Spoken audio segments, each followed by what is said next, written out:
Hi everyone, welcome back to a new post today.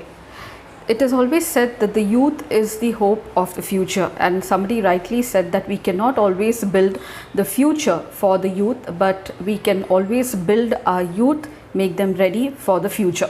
And according to the recent World Bank Population Prospects report, or the World Population Prospects report of 2022, India has more than 50% of the population below the age of 25 and 65% of the population of age 35. India has one of the youngest populations in the world. The share of the working age population in India is larger than the non-working age population, thus providing a window of opportunity to be a leader of the world, to create, to design, to build, to innovate for the world.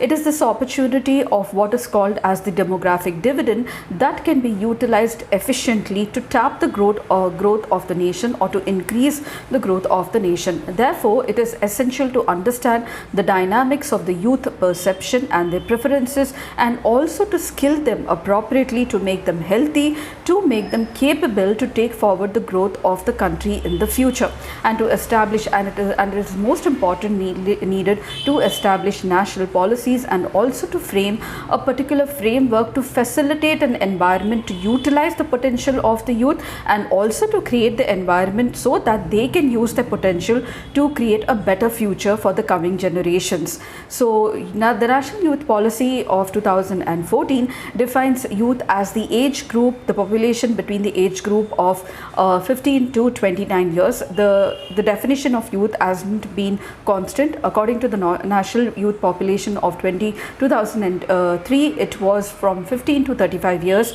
of age, and according to the National Youth Policy of 2014, it is 15 to 29 years of age.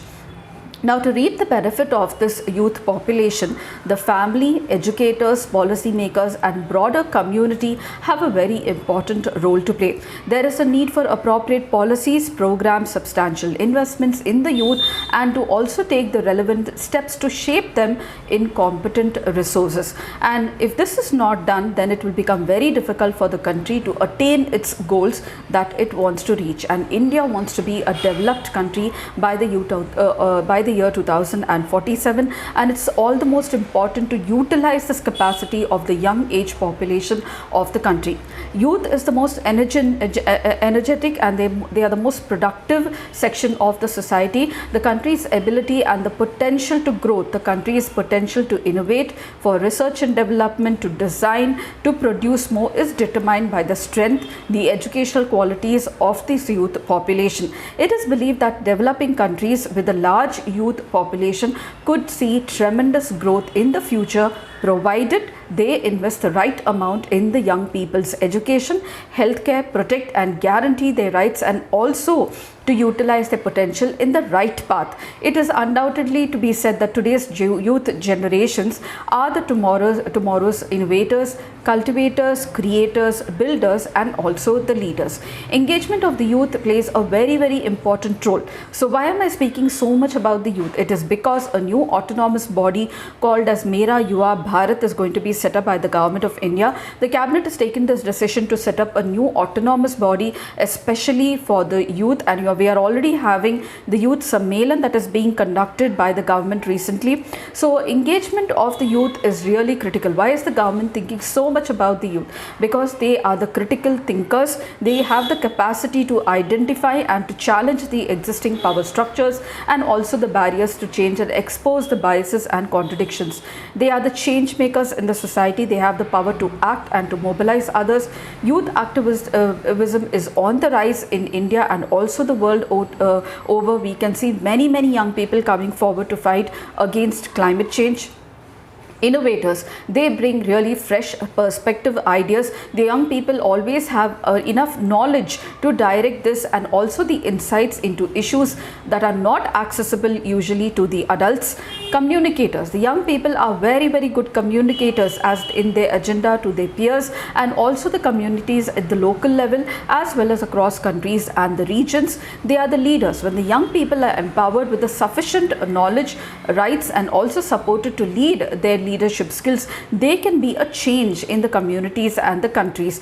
And sustainable development goals, also called as the global goals or the global agenda, are the universal call to end poverty, hunger, and also to protect the planet, etc., and to ensure that all the people enjoy peace and prosperity. And this is definitely not sufficient or is not capable without the participation of the youth. So we have had youth policies in India since 1987, but before that, just let me tell you a gist about what exactly the new autonomous body Mera, Yuva, Bharath, which is an autonomous body to benefit the youth population from 15 to 29 years, will do. So it is in line with the definition of youth in the National Youth Policy of 2014 that this Mera, Yuva, Bharath as an autonomous body has been created, will be created by the Government of India, and it will lead to leadership development in the youth. It will improve the leadership skills through experiential learning by shifting from isolated physical interaction to programmatic skills. It will invest more in the youth to make them innovators, leaders in communities. It will set the focus of the government on youth-led development, making the participation of the youth in all the areas of the governance even more. There will be alignment between the aspirations of the youth and the community needs, enhance in efficiency through convergence of different programs involving the youth in all these programs, acting as a one-stop shop for young people and also the ministries especially, and creating a centralized youth database, improving two-way communication to connect the government initiatives and activities of the other stakeholders, and also ensuring accessibility to creating a physical ecosystem for the youth to participate in the governance. So this is about apart from this, previously also the government is focused a lot on youth development. The government knows that India is blessed with a very young population and it is a burgeoning market as well.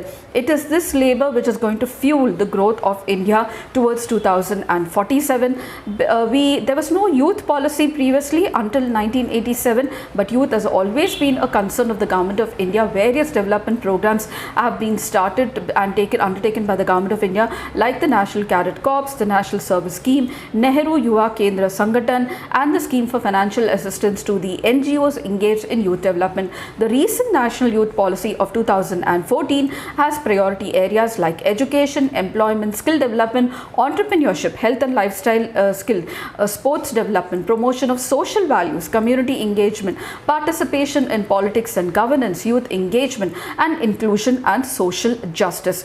Youth empowerment, youth development, and to mobilize this youth for the future is multi-dimensional. They just not need only good education or health, but they need, as we said, they need to participate in various areas of the governance and also society. They have to be promoted with proper skill set and also employment opportunities. They need social values to carry on the societal cultures and to imbibe the social values in whatever they do. They need to work with the community, and also they have to have access to social justice, and they should be included. So these are the important points focused. And as I told you, that sustainable development goals will be half-led without the participation of the youth, because the word sustainable, the phrase sustainable development itself says that development which is sustainable means that meeting the needs of the present without compromising those of the future, and this begins with respect for the future generation as an important stakeholder itself. The young people of today